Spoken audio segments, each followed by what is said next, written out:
La siguiente presentación será hecha por Antonio Delgado García. El profesor Antonio Delgado, profesor Delgado, es catedrático del área de producción en el Departamento de Ciencias Agroforestales de la Universidad de Sevilla y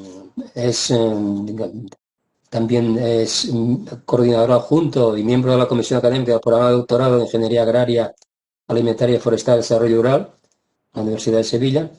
Y es actualmente también editor en jefe asociado del European Journal of Agronomy y ha sido también editor o editor asociado en distintas revistas de alcance y prestigio internacional, ¿no?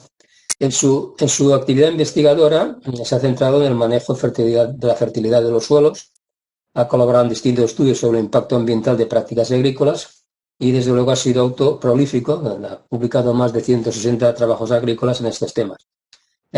Particularmente hay que mencionar sus trabajos de investigación en la dinámica de la importancia del fósforo como nutriente.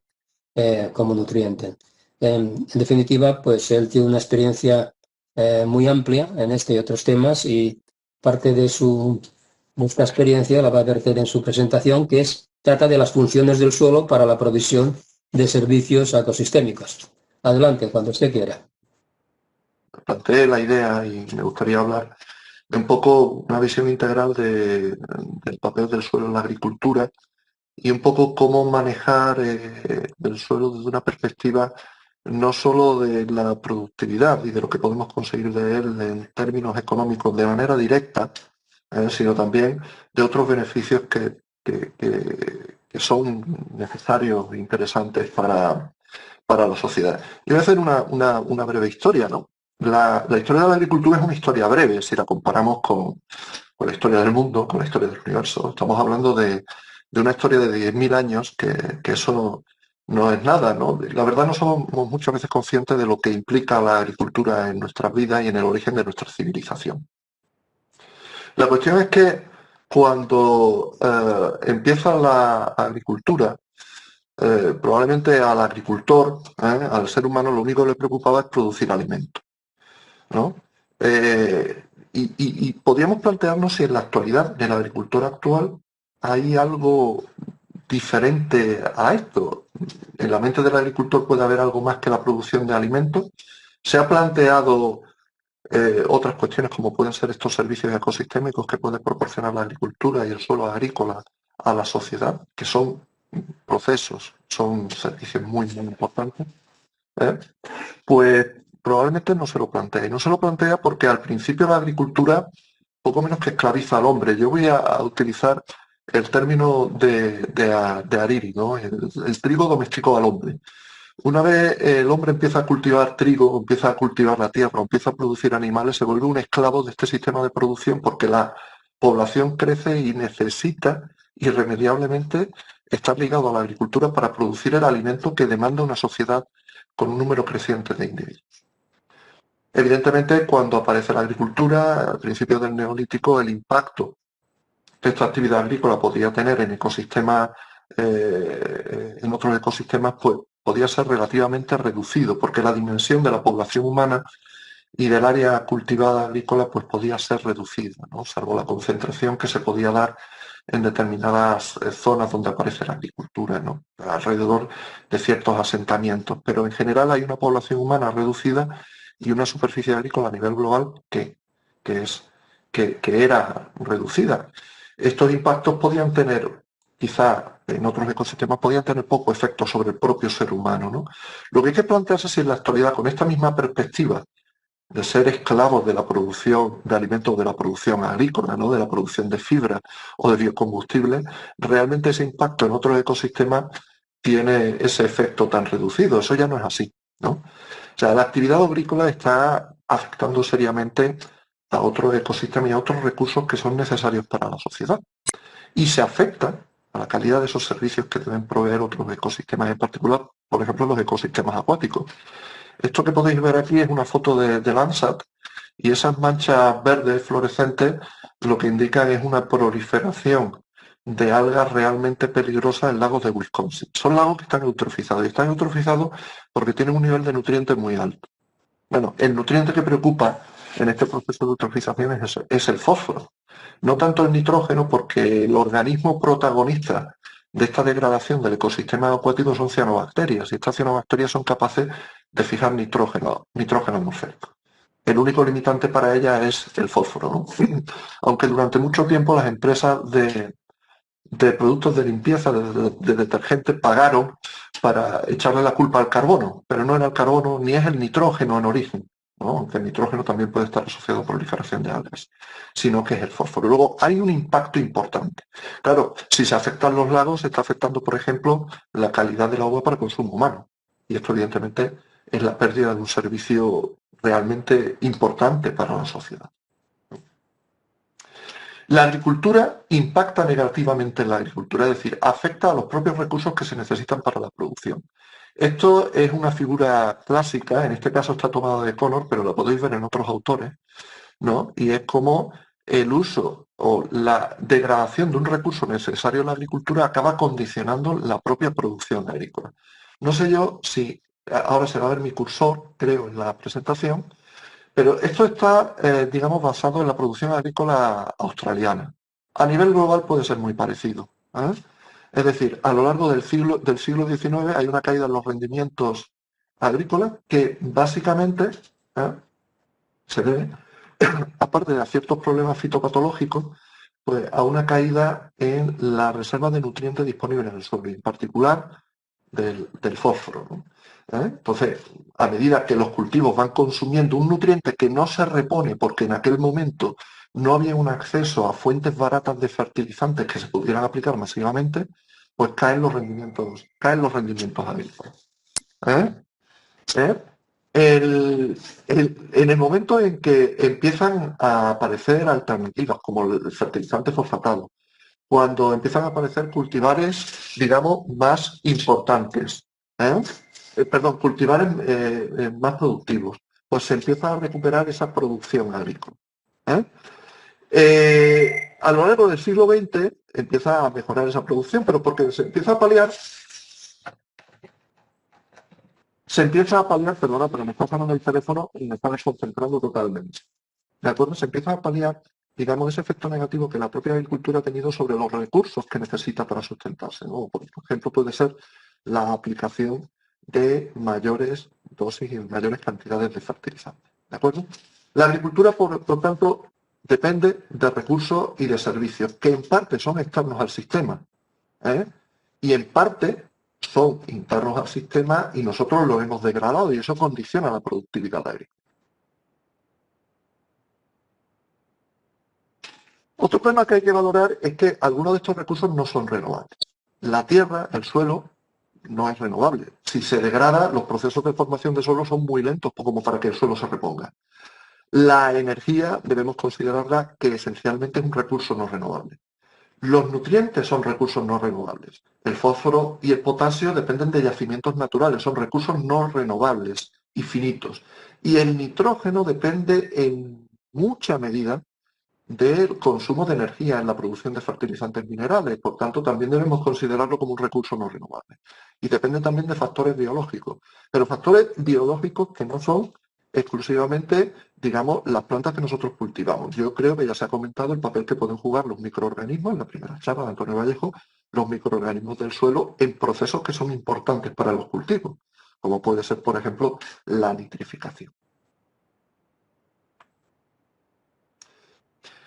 Empezando por el suelo, es un recurso no renovable que se puede perder. Bueno, aquí cito a Miguel Hernández, ¿no? Que era alguien que tenía muy presente lo que representaba la tierra, ¿no? Para el ser humano, ¿no? Esto que veis aquí es la consecuencia de los procesos erosivos en olivar cuando no se toman las medidas adecuadas para proteger el suelo, ¿eh? Y evidentemente ese suelo ya se pierde. Se pierde porque los procesos de formación de suelo son muy lentos. Esto es porque a mí siempre me gusta ponerlo. Estos son piedras, ¿no? De un antiguo templo de las ruinas de Selinunte, en Sicilia. Selinunte fue destruida hace unos 2500 años, ¿no? Parece ser que no se llevaban bien con los siracusanos, ¿no? Que esto, de acuerdo con los cartagineses, pues decidieron destruir la ciudad.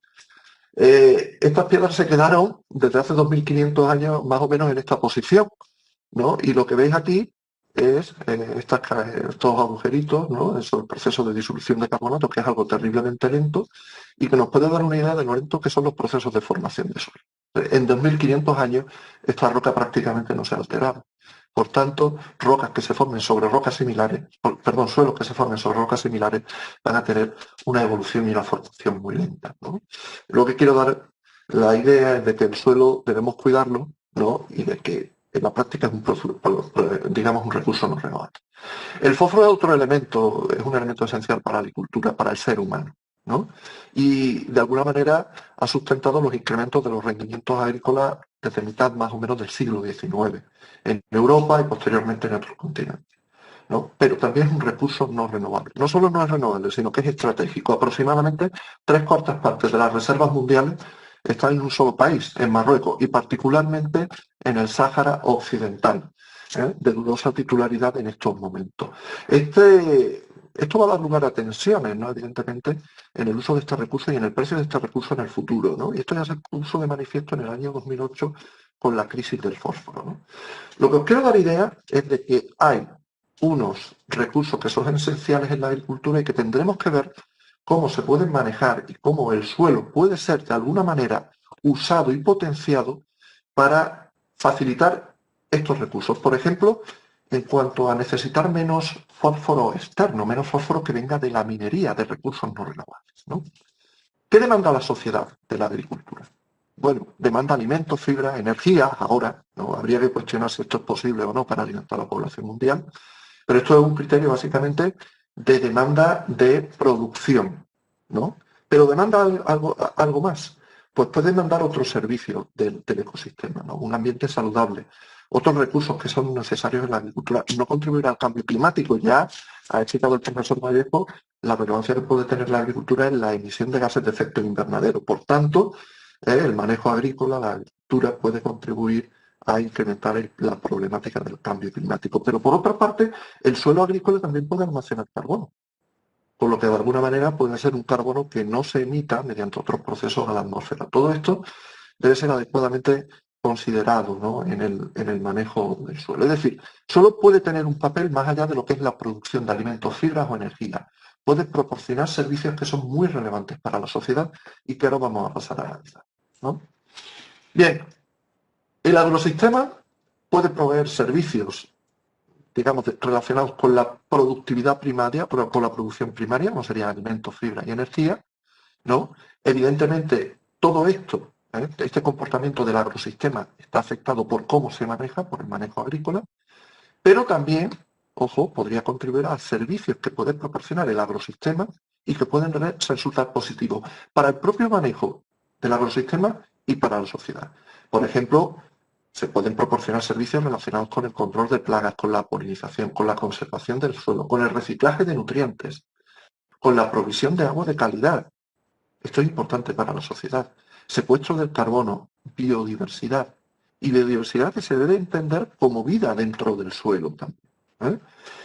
No solamente el agrosistema, la matriz entera del paisaje en la que se puede integrar el agrosistema o con la que puede interaccionar el agrosistema también contribuye a estos servicios. Por ejemplo, puede ser muy importante la vegetación riparia, ¿no? La vegetación riparia, que es algo que empieza a estar muy de moda para controlar ciertos efectos negativos de los propios agrosistemas, como pueden ser las pérdidas de nutrientes que contaminan el agua, ¿no? Los cortamientos, los setos, ¿no? Todo esto contribuye a una matriz de paisaje que puede contribuir también a esos efectos, a esos servicios del agrosistema. Ojo, también mal manejado el agrosistema o la matriz del paisaje, también, pero sobre todo el agrosistema, puede ocasionar perjuicios, ¿no? Como puede ser la pérdida de diversidad y hábitat para la vida, pérdida de nutrientes, erosión, contaminación por pesticidas o emisiones de gases de efecto invernadero. Aquí veis, hay una red un tanto intrincada, compleja, donde el manejo del agrosistema nos da un beneficio directo, que es la productividad primaria, que es en la que se suele centrar el agricultor, porque de ella depende esencialmente su beneficio económico, pero también puede proporcionar otros servicios que son positivos para la propia sostenibilidad del agrosistema y para la sociedad. Mal manejado, evidentemente, hay perjuicios, hay problemas derivados que afectan no solo al propio agrosistema, sino que puede afectar a toda la sociedad. Bueno, los servicios ecosistémicos no son incompatibles con la provisión de, digamos, del servicio primario de la producción o de otros servicios. Bien, si nos fijamos en el nitrógeno que hay en el suelo, estos son datos también australianos, ¿no? Que serían kilogramos en los primeros 10 centímetros por hectárea. Si nosotros tuviésemos una rotación que fuese trigo, digamos, barbecho, hay una tendencia a que las reservas de nitrógeno total en el suelo, que esencialmente está asociada a la materia orgánica, decline, baje con el tiempo. Si yo en algún momento introdujera un pasto, normalmente los pastos van a contribuir a que se eleve la materia orgánica en el suelo y por tanto la reserva de nitrógeno en el suelo. Ese nitrógeno estará disponible para los cultivos a medida que se mineralice la materia orgánica del suelo. Es una reserva, por tanto, digamos, a largo plazo. No se puede contemplar otra reserva de nitrógeno en el suelo. El fertilizante acaba transformándose en nitrato y el nitrato, pues, si no es extraído por el cultivo, se puede lavar. Si nosotros alternásemos, digamos, un cultivo como el trigo, como los cereales, con el pasto, un cierto número de años, si estableciésemos en definitiva rotaciones, evidentemente se puede contribuir a menores oscilaciones y a menor descenso de ese nitrógeno, de esa materia orgánica en el suelo, ¿no? Esto sería un efecto de la diversificación. Por tanto, el propio manejo agrícola, el manejo del agrosistema puede contribuir al mantenimiento de recursos que son esenciales para su propia sostenibilidad. Del suelo depende la provisión de servicios, ¿no? Estos servicios ecosistémicos, ¿no? Y de esa capacidad de proveer de servicios, de proveer de servicios ecosistémicos es lo que podemos entender como calidad del suelo. Esto de la calidad del suelo puede ser un término un tanto difuso, ¿no? Pero en definitiva, calidad del suelo sería la capacidad del suelo de realizar funciones a través de las cuales se provee de servicios ecosistémicos a la sociedad.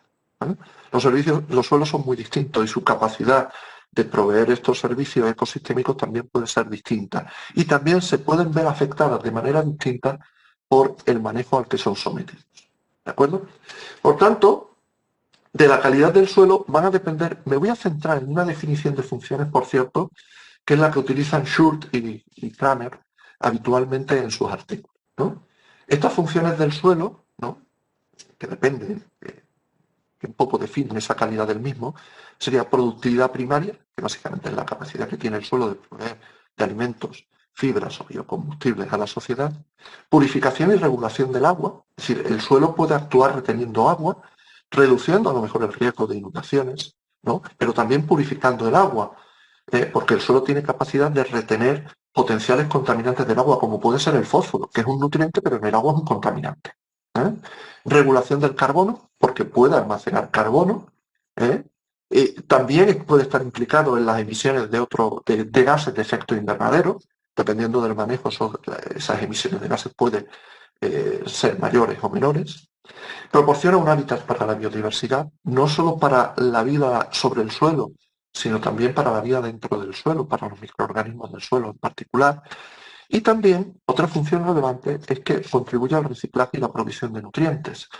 Este reciclaje implica que yo puedo aportar nutrientes en formas que no son disponibles y que dentro del suelo, gracias esencialmente a la actividad de microorganismos, esos nutrientes que llevan estos materiales que se aportan al suelo, como pueden ser residuos orgánicos, se transforman y pueden acabar siendo disponibles para las plantas, utilizados para las plantas. Estas funciones probablemente no se puedan maximizar todas a la vez, en el sentido de que interaccionan y hay compensaciones. Quizás si nos fijamos solo en la productividad primaria, en maximizar la productividad, a lo mejor estamos afectando negativamente otras funciones. Esto es lo que suele ocurrir. Pero incluso si nos fijamos en la función de purificación y regulación del agua, podría tener otra compensación negativa sobre otras funciones. Esto un poco es lo que se explica en la siguiente diapositiva, ¿no? Esto está tomado de un trabajo publicado por Roger Schultz y colaboradores, en el que un poco se pone de manifiesto cómo varían las funciones en función de diferentes tipos de agrosistemas, ¿no? En blanco sería la producción primaria y aquí tenemos en azul purificación de agua, en negro secuestro de carbono, en verde hábitats para la biodiversidad y en púrpura el reciclaje de nutrientes. Si tenemos cultivos,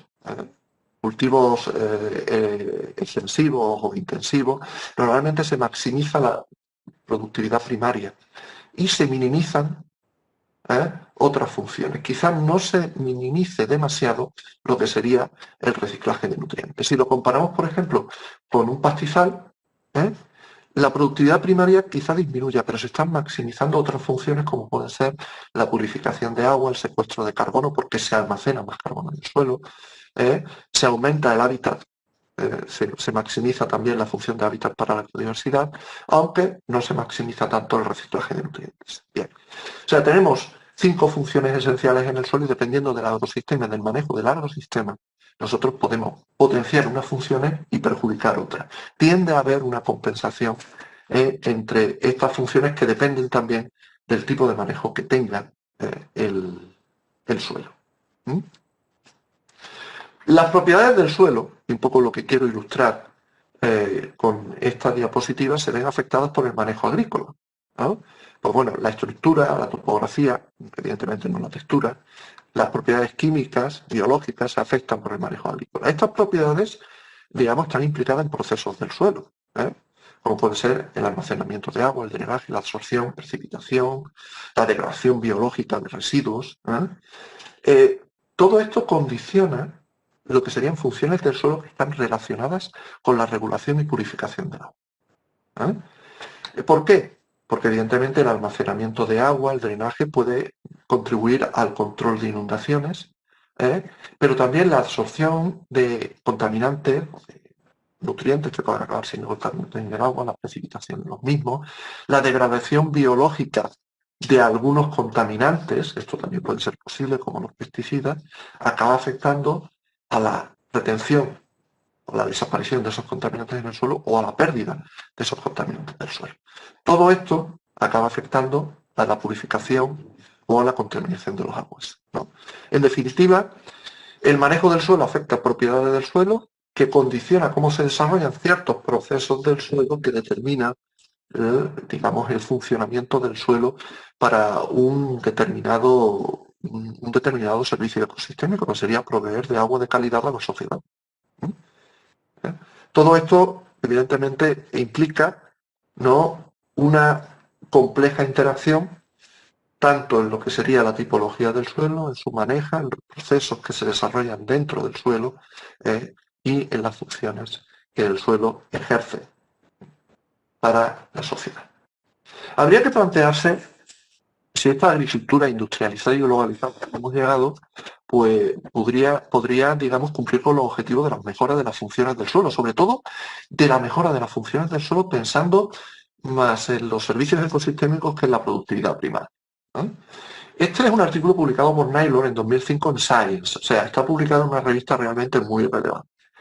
Y hace referencia a cómo, digamos, el consumo de pollos en China afecta al paisaje agrícola en Brasil.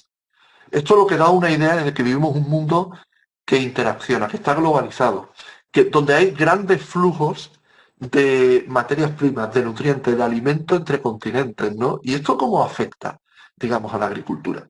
Bueno, pues entre el año 80 y el año 2000 más o menos, los chinos pasaron de consumir 30 a 50 kilos de carne de pollo per cápita, por cabeza. Casi duplican el consumo de pollo. Ahora veis lo que implica esto. Pues implicó que en Brasil se empezara a producir mucha soja para vendérsela a los chinos para alimentar a los pollos que se criaban en China. Esto cambia el paisaje agrícola en Brasil. Y ojo, los datos que os estoy dando dan una perspectiva corta, ¿no? Porque son datos hasta el año 2003. En casi 20 años la producción de soja en China y la superficie dedicada a la soja en China ha crecido mucho. Evidentemente en Brasil. La soja brasileña no solo se exporta a China. Esto es simplemente un ejemplo, ¿no? Los europeos somos grandes importadores de soja brasileña también. Pero fijaros, del año 80 aproximadamente al año 2000, ¿no?, se multiplica por 2,5 la producción de soja en China, ¿de acuerdo? Y la exportación de soja, estoy hablando muy rápido, la producción de soja en Brasil. Y la exportación de soja brasileña a China pasa de prácticamente cero a casi 7 millones de toneladas al año, ¿no? Esto implica otro problema adicional, y es que se exporta la soja, se produce el pollo en China y los desechos de la producción de pollo en China se quedan en China, evidentemente. Es decir, estos suelos para producir soja, que suelen ser deficitarios en fósforo, necesitan aportar fertilizantes fosfatados. Se les aporta fertilizante fosfatado y aproximadamente el 75% del fósforo que extrae el cultivo se va a China junto con el grano de soja. Luego, esto también plantea un flujo de recursos importantes en la agricultura a nivel global. Y lo que hay que plantearse es si esta agricultura globalizada pues un poco puede contribuir a un uso más sostenible de recursos y a las funciones y a los servicios ecosistémicos que demanda la sociedad. ¿De acuerdo? Esto es un poco lo que planteo en esta diapositiva. La especialización e intensificación de los sistemas agrícolas ha dado lugar a pérdida de sistemas mixtos, forestal cultivo, lo que se llaman agroforestry o sistemas agroforestales, y sistemas, digamos, mixtos, ganadería, cultivos. Abandono de tierras poco fértiles y homogenización y simplificación del manejo del suelo en las zonas productivas. Mirad, en cuanto a los sistemas mixtos, ganadería, cultivos, la verdad es que esto es la antítesis del problema que he descrito antes con el consumo y la producción de pollo en China, que se sustenta en soja que es importada, no solo de Brasil, sino de Argentina, de Estados Unidos y de otros países. En Europa pasa algo exactamente igual. Ojo, si la proteína necesaria para engordar, para criar los pollos, se produjese cerca de donde está la producción de pollos, a lo mejor estamos contribuyendo a que el sistema sea más sostenible, en la medida de que podemos contribuir a reciclar recursos que no son renovables, en este caso el fósforo, que se consume para producir soja, que luego va al grano de soja y que mayoritariamente se excreta por los pollos, porque solamente, digamos, se utiliza metabólicamente en una parte menor, pues todo esto contribuiría a un uso más sostenible de recursos, ¿no? Es solo un ejemplo, ¿no? Pero hay que plantearse si la pérdida de sistemas mixtos, con esta globalización y con estos sistemas súper especializados, está contribuyendo a un uso sostenible de recursos. Los sistemas ganaderos, la cuestión es muy similar, ¿no? Pues la intensificación reduce la provisión de servicios de ecosistema y con particular cuáles. Vosotros podéis contemplar este sistema extensivo basado en pastizal, donde puede haber bastante diversidad biológica, es un buen hábitat para la diversidad, donde puede haber reciclaje de nutrientes, donde se puede contribuir a la regulación del carbono porque se almacena carbono en el suelo, tanto no van a ser carbono que se acabe emitiendo a la atmósfera, y se puede comparar con lo que sería un sistema de estabulación intensiva de ganado bovino en este caso, donde se están importando recursos, donde no se contribuye a la diversidad, donde probablemente haya menor regulación del carbono, porque a lo mejor no se compensan las emisiones de gases de efecto invernadero que puede provocar los rumiantes, está muy de moda la emisión de metano, pues a lo mejor con el almacenamiento de carbono en el suelo, ¿no? Pues distintos sistemas, está la extensificación, el uso de sistemas de producción de proteína animal basados en pastizal, basado en pasto, o los sistemas intensivos tienen un comportamiento muy distinto en cuanto a la provisión de servicios ecosistémicos y en cuanto, digamos, a la maximización de ciertas funciones del suelo que son importantes para proporcionar estos servicios ecosistémicos. A lo mejor hay que pensar en sistemas mixtos, sistemas agroforestales, sistemas de integración de ganado y cultivo. Claro, esto parece que puede ser menos rentable porque quizás no se maximiza tanto la productividad primaria y por tanto el beneficio del agricultor. Aquí hay que empezar a pensar en políticas que promuevan esto. Podéis pensar, bueno, es que si extensificamos la producción de ganado, si con estos sistemas mixtos a lo mejor no conseguimos producir toda la proteína animal que se está demandando a nivel global. Pues puede ser cierto, pero es que probablemente el futuro implique también menor consumo de proteína animal. Probablemente habría que hacer unas cuentas más precisas y tenéis algunos datos, por ejemplo, en Lumen Economy, en el libro clásico de ecología de cultivos, ¿no? Y es que, pues a lo mejor con una hectárea destinada a producir arroz se pueden alimentar 8 personas. al año, ¿no? Pero si la dedicamos a producir ganado bovino, pues a lo mejor solo se alimenta una persona al año, ¿no? Es decir, en la producción de proteína animal hay una pérdida de eficiencia energética, ¿no? Y esto es algo que hay que considerar, ¿no? Hay que considerar pensando en la preservación de recursos y pensando en los servicios ecosistémicos que debe proporcionar la agricultura y que son importantes para la sociedad. Esto es lo que daría el resultado que podríamos tener en cuanto a ciertos servicios ecosistémicos que son muy importantes, la integración de la ganadería y de los cultivos, ¿no? A nivel global significa que no están integrados, es decir, pues pollos que se producen en China con soja producida en Brasil, ¿no? Pues no hay beneficio ni en provisión de nutrientes, ni en almacenamiento de carbono, ni en regulación biológica y provisión de hábitat para la biodiversidad. Si hay una coexistencia más local, que podemos pensar a nivel a lo mejor de comarca, pues se empiezan a mejorar los servicios ecosistémicos, ¿no? Estos servicios ecosistémicos en particular. Si ya pensamos en complementariedad, que puede ser que tenemos una granja de producción animal al lado de una granja de producción de cultivo, de producción vegetal, todavía mejora un poquito más. Y ya si lo integramos por completo a nivel de granja, esto sería ya un efecto, ¿no? Una estrategia de sinergia, pues digamos que estos tres servicios ecosistémicos mejoran todavía mucho más, ¿no? Es decir, la integración, ¿no?, de producción animal y producción vegetal en las propias explotaciones podría ser una situación óptima para proveer de ciertos servicios ecosistémicos. Esto lo que pasa es que es muy complicado, ¿no?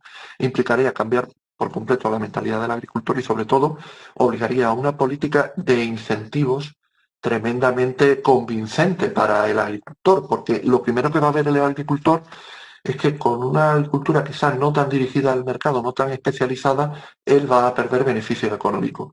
A lo mejor no tiene por qué ser así. Todo depende también de cómo se puede influenciar y de cómo se puede interaccionar con el mercado, que puede demandar también un producto que implique menor impacto ambiental y que provea de otros servicios ecosistémicos que son importantes para la sociedad. Pero claro, esa demanda por el mercado probablemente todavía no existe, o no existe de manera generalizada, ¿no? Beneficios de los servicios provistos por la integración de la ganadería y cultivo, considerando las mismas escalas, ¿no? Pues bueno, se maximiza la diversificación de riesgos, la resiliencia del sistema, el uso eficiente de recursos, el manejo eficiente de recursos. Y ojo, aquí hablamos de aceptación social. Pero esto es algo que valora Martin en un artículo de 2016, ¿no? Habría que valorar muy detalladamente cómo esa aceptación social de una producción de alimentos que esté comprometida con la provisión de servicios ecosistémicos es realmente valorada por los mercados que son más cercanos a nosotros, porque en muchos casos lo único que se valora es el precio. Y por otra parte, el consumidor no tiene información precisa sobre cómo se ha producido el alimento. Esto es algo que por mucho que miren las etiquetas no lo encuentro. Y al final acabo comprando en función de dónde está producido un producto, asumiendo que esa producción puede ser más amigable y puede tener menores efectos sobre el medio ambiente, ¿no? Sí, yo tengo que reconocer que soy de los locos que mira la etiqueta de los productos agrícolas, ¿no? Y sobre todo de las conservas cuando voy a comprar a un supermercado. Bien, manejo agrícola y servicios de ecosistema. Una primera aproximación puede ser la agricultura de conservación como, digamos, medida, ¿eh?, como manejo que va a favorecer estos servicios ecosistémicos que debe proveer el suelo agrícola. ¿De acuerdo?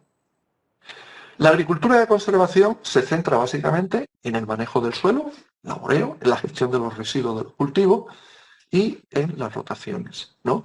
Y ese término de conservación, evidentemente, está muy relacionado con lo que se pretende con el suelo, que es preservarlo, que es conservarlo, que es mantener su aptitud productiva y sobre todo que no se degrade. Lo que había que plantearse es si mejora siempre las funciones del suelo, ¿no? Esto es una discusión importante sobre todo entre países del sur y países del norte de Europa. ¿Por qué? Porque en países del sur el efecto negativo sobre la función del suelo, producción, actividad, no tiene por qué ser negativo, incluso puede resultar positivo. Pero en los países del norte de Europa, sobre todo en los países húmedos, la agricultura de conservación y sobre todo el no laboreo, que es una estrategia básica a considerar dentro de la agricultura de conservación, se puede asociar a disminución de rendimientos. Y esto no le gusta al agricultor, evidentemente. Aunque los servicios ecosistémicos en general mejoran. Es decir, las otras funciones del suelo que van a proveer de servicios ecosistémicos a la sociedad importantes, como pueden ser provisión de hábitat, secuestro de carbono, purificación y regulación de agua, todo esto va a mejorar. Pero claro, estos no son argumentos para convencer al agricultor de que adopte una agricultura de conservación en zonas donde él no va a ver un beneficio económico directo. ¿De acuerdo? Directo o rápido. La solución que debe implicar selección de cultivos y especies animales, incremento de la diversidad de cultivos, diseño de rotaciones que provean que contribuyan a mejorar las funciones del suelo y por tanto la provisión de servicios ecosistémicos, sistemas integrados como pueden ser los agroforestales o los agroganaderos, programación productiva, disposición en el espacio, interacción de funciones y servicios. Vamos a priorizar qué funciones del suelo nos resultan más relevantes y qué servicios ecosistémicos serían los más relevantes, los que yo quiero maximizar. Y en general, todas las técnicas de manejo del cultivo. Esto es algo que va más allá de lo que sería optar por un determinado manejo del suelo, por un determinado sistema de laboreo, método de laboreo, o la selección de una determinada rotación de cultivo. Básicamente lo que se plantean, digamos, lo que debemos hacer es diseñar un agrosistema, un sistema de producción que considere la maximización de funciones del suelo y la provisión de servicios ecosistémicos. Es un problema más complejo, es un problema realmente agronómico complejo que implica el diseño de todo el sistema productivo. Bien, aparte de condicionantes económicos, sociales, geográficos y ambientales, en cuanto a, por ejemplo, una función relevante del suelo, que sería la función de regulación y purificación de agua, pues aquí vemos cómo determinadas opciones de manejo pueden afectar. Desde la selección de cultivos y rotaciones, desde el manejo del suelo, enmiendas del suelo, la fertilización, el control de estrés biótico, todo esto acaba afectando cómo el suelo, digamos, ejerce esa función de regulación y purificación de agua y, por tanto, provee o puede proveer a la sociedad de un servicio ecosistémico importante, que sería disponibilidad de agua de calidad. No quiero entrar en detalles, no quiero extenderme, pero veis que es complejo, ¿no? Que son muchas las prácticas de cultivo que acaban afectando a procesos a procesos del suelo que acaban condicionando esa función de regulación y purificación del agua. Y si vamos al marco normativo actual, ¿qué debemos tener en cuenta? En general hay una falta de conocimiento de la clase política. Yo creo que hay una falta de conocimiento de la clase política en muchos temas relacionados con la agricultura. Cuando hablamos, digamos, de servicios ecosistémicos relacionados con los suelos agrícolas, puede ser todavía mayor. Quizá haya cierta falta de base científica en cuanto a cómo manejar el suelo para maximizar funciones y servicios ecosistémicos con una perspectiva integrada, que no se trata de maximizar un servicio y minimizar otro. Y sobre todo, no podemos renunciar a la producción primaria como función del suelo, porque básicamente el sustento del agricultor, el beneficio económico, depende de esta producción primaria. Falta una visión integrada en los servicios ecosistémicos y sobre todo en cómo interactúa. Está muy centrada. El marco normativo siempre se centra en procesos específicos. ¿Qué preocupa al político? Pues la normativa que se ha publicado hasta ahora es una normativa que como servicio ecosistémico sobre todo ha preocupado la regulación y purificación del agua. No tanto en cuanto a que el suelo regule y purifique el agua, sino que el suelo no sea un contaminante. Y básicamente son dos grandes directivas a nivel europeo, que sería la de contaminación por nitratos y la directiva marco del agua. Se tiene en cuenta la propiedad o el atributo del suelo, pero no el servicio ecosistémico. Nos centramos en una propiedad del suelo sin ver sus consecuencias, digamos, para la sociedad. Hay todavía una visión incompleta de la necesidad de integrar el ciclo de nutrientes en todo lo que es el manejo del suelo y en las regulaciones relacionadas con el suelo. Se tienen en cuenta las prácticas de cultivo quizás no tanto sus consecuencias, y hay una presión económica en las normativas. ¿Por qué? Básicamente porque están asociadas a políticas, digamos, que condicionan subvenciones a la agricultura. ¿Cuál es la situación actual? Sistemas agrícolas actuales están sustentados en recursos baratos. Habría que pensar lo que ocurrirá cuando esos recursos no sean tan baratos como la energía, el fósforo o el potasio. No se prioriza la preservación de recursos, en particular de recursos suelo y de cómo el suelo puede proveer de servicios a la agricultura y de servicios a la sociedad, de servicios ecosistémicos. No se considera el efecto del cambio climático o no se considera suficientemente. Se externalizan costes sociales y ambientales a nivel global. Por ejemplo, volvemos a la soja brasileña. El impacto que puede tener esos residuos que se generan, digamos, en la producción de pollo, al final van a estar donde se produce el pollo, no donde se produce la soja.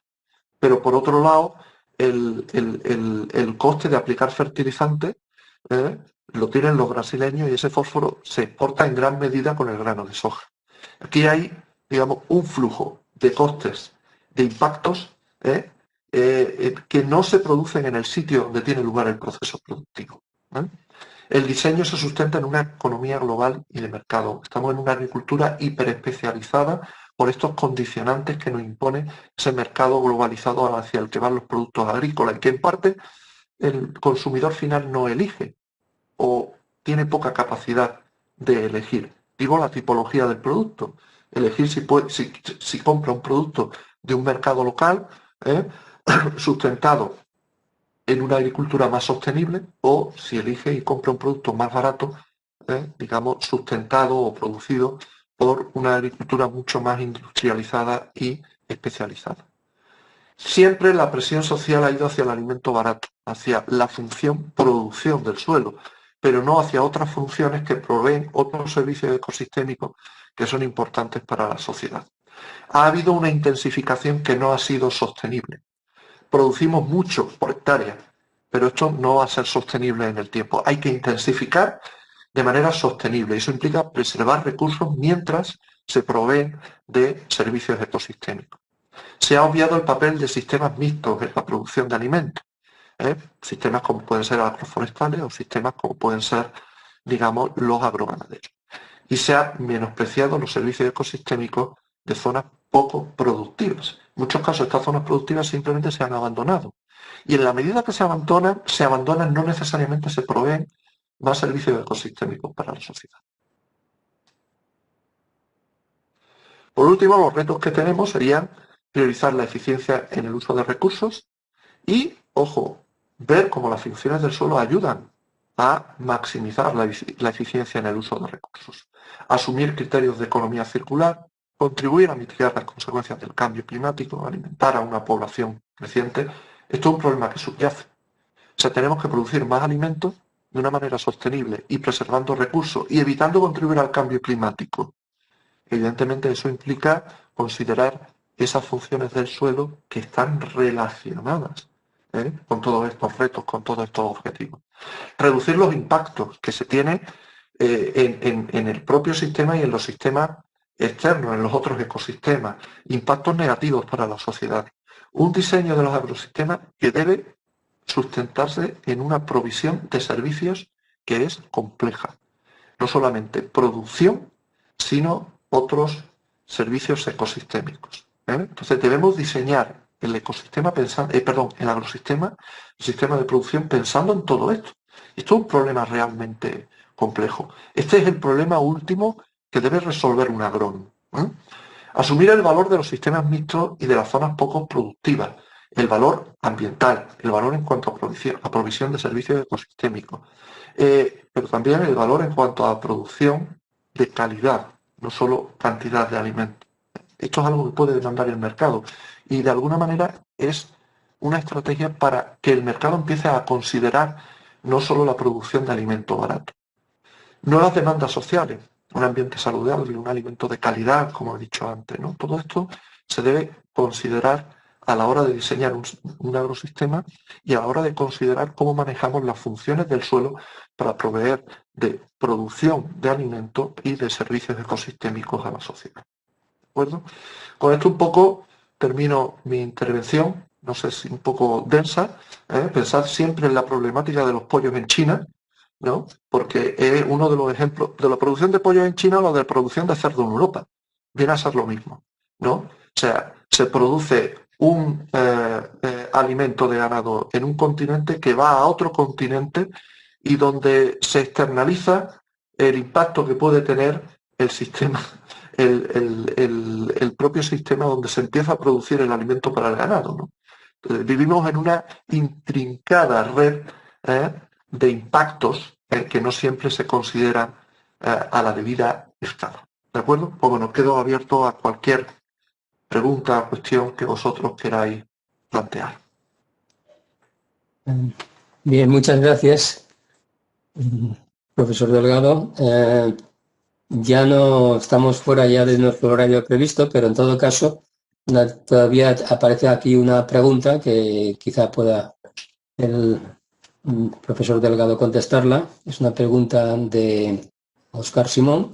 Dice que si la sociedad demanda otros productos y servicios de los agroecosistemas, ¿está dispuesta a pagarlos o retribuirlos de alguna manera? ¿Se desarrollaría un mercado de estos servicios cada caso pago por secuestro de carbono?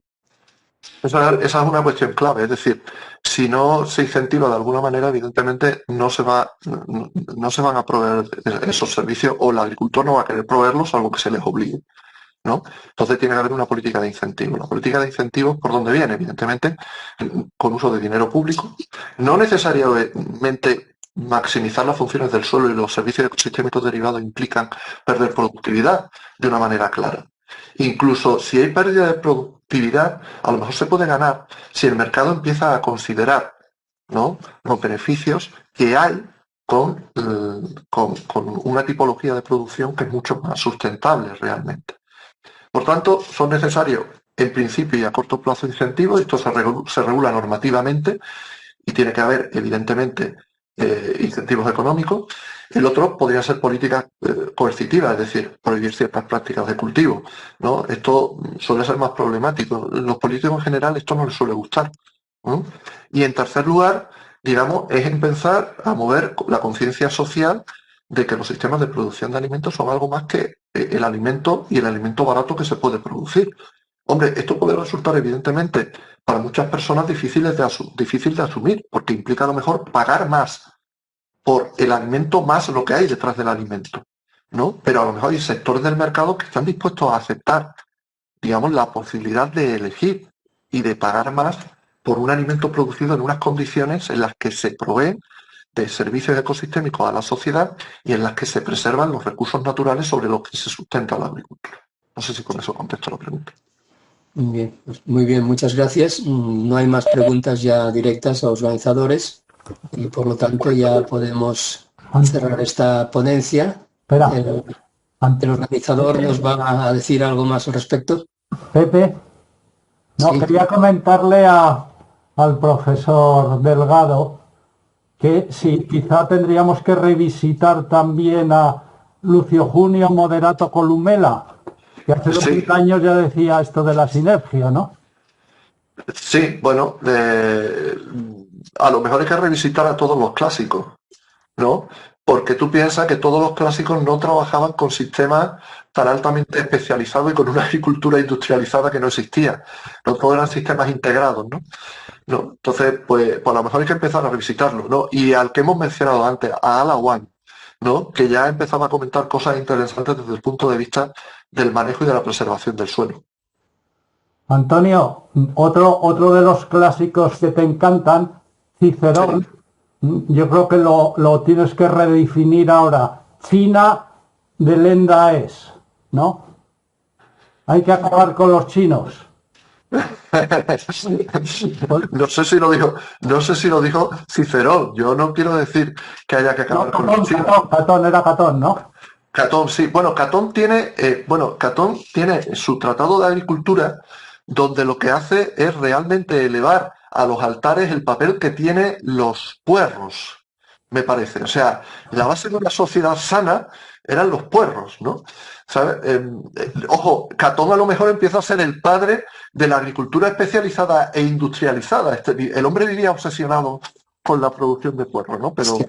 Pero, pero lo del tema de China es un impacto inevitable. Es decir, es una sociedad muy grande, una sociedad que crece y una sociedad que además empieza a demandar mucha proteína animal, ¿no? Entonces, hay un impacto que es inevitable, ¿no? O sea, yo creo que simplemente todo esto tenderá a un equilibrio. Y el papel que tiene la China, pues paulatinamente lo acabará asumiendo India, a lo mejor otros países de Asia y de África, ¿no? No sé, quizá esto sea consustancial a la civilización humana, ¿no? El hecho de que creces mucho y quieres comer más y comer mejor, ¿no? Y Pues también eso implica un impacto importante. los colegas brasileños me comentaban, en particular uno de ellos, que se estaba haciendo de oro porque, como consecuencia también de comer mucho pollo, pues luego tenían que limpiarse el culo y habían tenido que aumentar la producción de eucalipto de forma espectacular, con lo cual la consecuencia es todavía mayor. Bueno, no sé yo si el pollo es el responsable, ¿no? ¿Sabes? Si comes alimentos ricos en fibra, a lo mejor eso puede disparar más el consumo de papel higiénico, ¿no? Y se puede contribuir, evidentemente, a explotaciones forestales que no son tan positivas, ¿no? Bueno, Bueno, muchas gracias, Antonio, por tu charla y en general a todos. Una nota a lo del puerro. El puerro probablemente tiene un efecto diurético y entonces esto es bueno para el corazón. O sea, que tiene una base, yo creo, científica. sí, pues a lo mejor ya Catón me había dado con el tema. ¿Eh? Bueno, Bueno, pues muchísimas gracias por la invitación. a todos. Gracias a todos los asistentes y especialmente a los ponentes, ¿no?, de esta jornada. Sí. Nos damos por vencidas. De acuerdo. Antonio, fuera del micrófono ya casi. Tenemos que hablar tú y yo de otro negocio que tenemos entre manos.